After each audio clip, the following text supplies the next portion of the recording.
You're watching the Jake Kaminski YouTube channel. So now that our limb alignment is set correctly, next we're going to talk about center shot. This is going to be a bit of controversy / contention, only because there's always questions of where do I set my center shot? How far out do I set my center shot? During this section of center shot, it's basically you're just eyeballing it. Later on in our method that I'm going to be showing you, the walk back method shows you your exact dynamic center shot and allows you to adjust your bow to push the arrow and push specifically the nodes of the arrow in a straight manner towards the target. And that meaning in line with each other, not misaligned. Because that's the whole point of center shot, is adjusting the nodes to be in alignment together. Before we go any farther with talking about center shot, I want to show you how to find the node in your arrows. So there is 2 spots on your arrows that do not move as the arrow is flexing, in the archer's paradox as it's flying down range. So I'm going to show you how to find it on the front and the back, and then we'll discuss why that's important when we're talking about center shot. What happens is there's a front and a rear node that stay still in space relative to the arrow flexing and bending as it's oscillating going down range.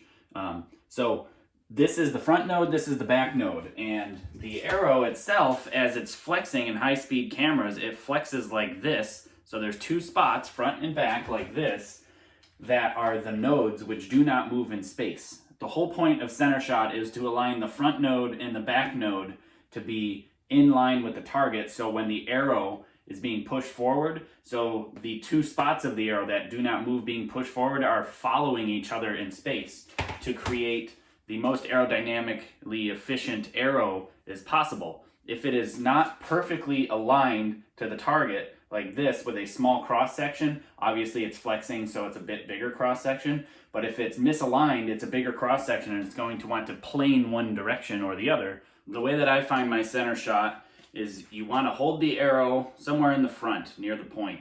I know in X10 the node is going to be somewhere in this area, so I'm going to hold it right about there, and then I pinch it with 2 fingers, and then you hit the center of your arrow on something like your arm, your leg, or whatever, and then you want to just kind of let the arrow hang and either continue to vibrate or not, and then I'll show you how that works with the node. So essentially, watch, I will hold on to it, I will hit the arrow, and then I'm going to let it swing, and I can still feel the arrow vibrating.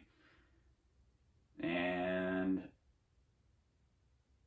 it finally stopped vibrating. So I'm really, really close to the node already. But if I move away from the node and I hit the arrow, it stops vibrating already. Still not vibrating anymore. Go back too far. No vibration at all. I'll show you a slow-mo hopefully here to show you once I'm on the node. I'll hit it and then we'll watch the fletchings flutter or vibrate back and forth. So let me find the node again.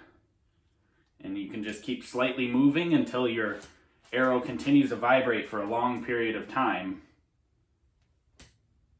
So I'm really close to the node there. So I'm going to do a high-speed video and hopefully we'll be able to see it.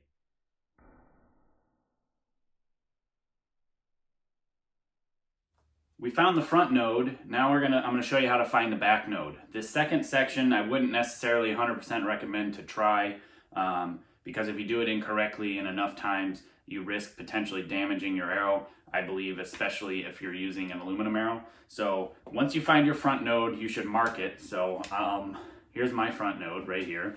And then what you need to do is you want to put this part of the arrow on a surface, like a tabletop. I'm going to use a bow press, and I'm going to put it on that surface, and then I'm going to pluck downward from the center of the arrow, and eventually I'll find a spot that is not moving while the arrow is still vibrating, and that will be the rear node.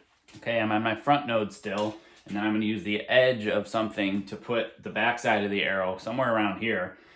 I want to hold firmly on the arrow here and also push down on the table with only using this connection, and then I'm going to pull down in the middle and let it go. And you hear it vibrate, that means I'm not on the node. Further away from where the node is, vibrates more, okay? If I find the node right about there, oh, right there, that's my rear node. So now I'm gonna try to do a high-speed video or slow-mo and show you the whole arrow flexing as I'm still holding 2 points on the arrow. As this YouTube channel progresses, I'll be talking about arrow setup and arrow length in conjunction with the nodes, when you should be paying attention to it, and optimally where it should be in relation to the contact point on the bow. That'll be during an arrow building series or an arrow selection series, something of that matter. So if you are interested in those things and want to be notified, there's not only this tuning series, there's also a form series, and I'll be doing a whole bunch of other videos on this channel as well. So if you hit that subscribe button and the notification bell, you get notified when those videos are updated. Not every time will I be posting on social media to let everybody know that there's a new video out. So if you're really interested, please hit that notification bell. So knowing what we know about the nodes and how they are found in the arrow, now you can imagine why it's critical for those two nodes to be aligned in a straight line that the bow will push the arrow in on that plane and not off and deflect it.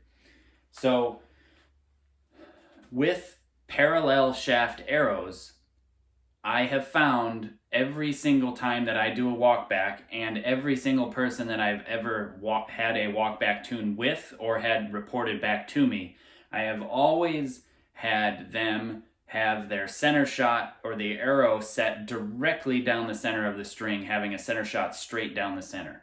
Anything with a barreled shaft is set outside of center. So the whole point of setting center shot, again, is to have the nodes aligned towards the target in a straight line, and not just at brace height, but more critically while we're at full draw, because that's where the arrow is being pushed from while we're at full draw, not at brace height.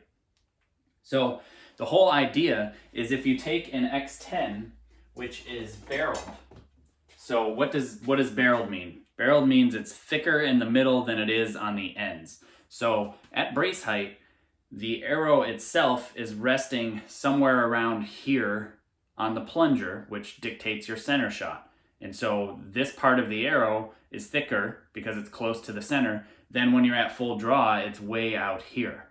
So it is much thicker in the center area than the ends. So if I take a micrometer, I can measure exactly how thick the arrow is difference.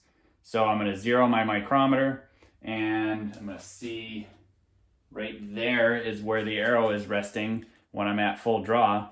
And we'll just say it's 213 thousandths of an inch at this point right here.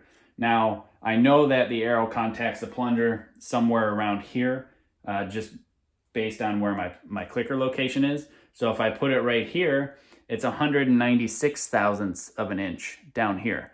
So 193 versus, what did I say, 213. So you can see about 20 thousandths of an inch, give or take, difference there. So while we're at brace height, our center shot should be out from the center of the riser because of the thicker part of the arrow here. Now, if you were to pull it back, because the arrow tapers and gets thinner, it should come into a line as you pull back. So at brace height, it's out, and at full draw, it's straight. Obviously, I'm exaggerating that, but that's the whole idea as to why we set our center shot outside of center, but only with barreled shafts.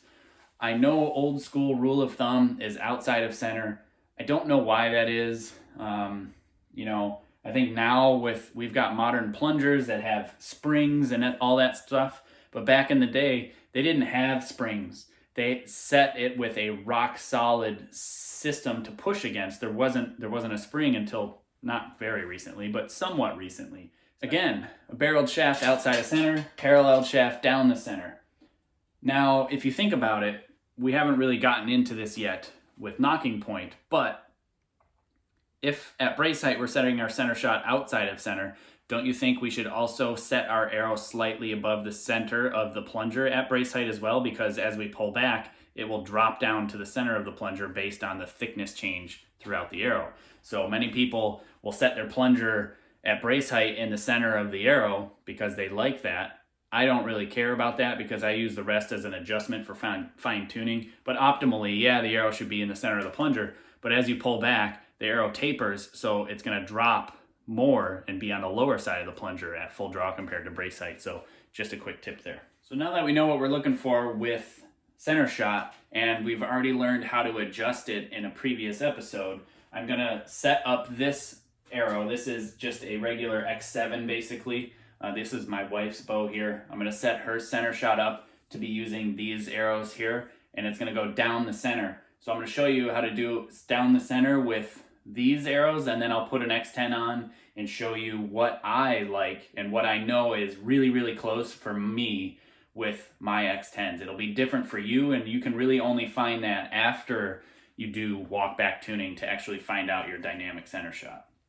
So a quick tip, because it is pretty hard to see where the string is in relation to the arrow, especially when you have a dark background. But if you have something white, like this is just a whiteboard, and you use that as a background, I'll show you, once I take pictures to show you what the center shot looks like, you can clearly see it because the white background really highlights the string and the arrow. Also at this point, because we already have our limbs aligned to the riser, to the center of the riser, you can put your V-bars back on and rest it on a chair and continue the rest of your setup like that if you've been struggling with a bow vise or leaning it on the table.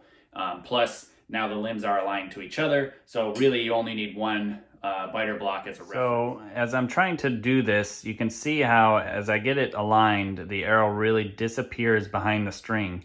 So sometimes it helps just to stand off to the side and then come back in and then re-verify that you're straight. So in the picture, it's still, whereas with a hand and me standing here, I can barely stand still and see what my actual center shot is. So that's why I always use my phone to snap a picture. So I've got the center shot set correctly with these aluminum arrows, and now I'm going to show you a picture here of what I look for with an X10. As you can see, the point is just barely outside of center. It's not the entire point to the left of the string, it's just barely a little bit to the left. Now again, that's very specific to me. That's something that I just know what I'm looking for, and that's where my walk back dynamic center shot ends up being.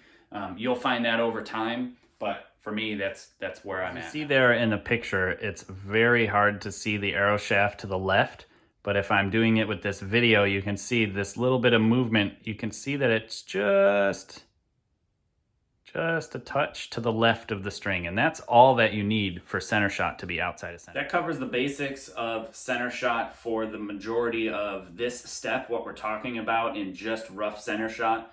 We will find our dynamic center shot when I explain to you how to do a walk back tune and kind of some of the things to look for within bare shaft tuning to also check your center shot as well. But just so you know, a little bit more background, I guess, on this subject because of the confusion that I'm going to cause, or the responses are going to say, no, I set my center shot outside of center with parallel shaft. And I mean, that's fine. I'm just trying to share what I've done and what I've seen in the past. And it doesn't matter if it's with an X10 or an ACE, I have saw my center shot need to dynamically be outside of center. Same thing when I'm using parallel shaft arrows, whether it be an X7, like a 2312 with 250 grain points or 200 grain points, my center shot's right down the center when I do a walk back. When I do a 2112 or like a 2014, so I can shoot 100 grain or 65 or whatever the standard nib grain points are in those arrows to not break down the spine, I still need a parallel, I still need a center shot straight down the center. With carbon arrows, I've tried like Victory Vaps before a long time in the past. Same thing, parallel shaft down the center. The Carbon Express arrows, same thing, down the center.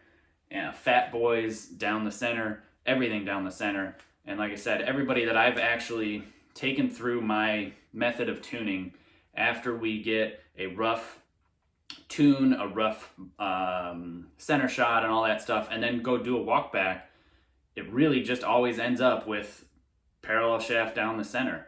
A big common issue that a lot of people ask about when they're bare shaft tuning, and the only reason I'm going to address this now is it has to do with center shot, is the nodes can be misaligned when you have a problem similar to something like this, where you have all of your flet shafts sticking in the target straight at a 30-meter bail or whatever you're doing your blank bail, your tuning at, and then so all the flet shafts in straight, and then the bare shafts will stick in just crooked, just off, just a little bit. They'll be in the group or remote, relatively very close to being perfectly tuned, but they'll be off. And generally what I see is that the nodes are misaligned and the arrow is just kind of planing in air like this as it's flying down to the target.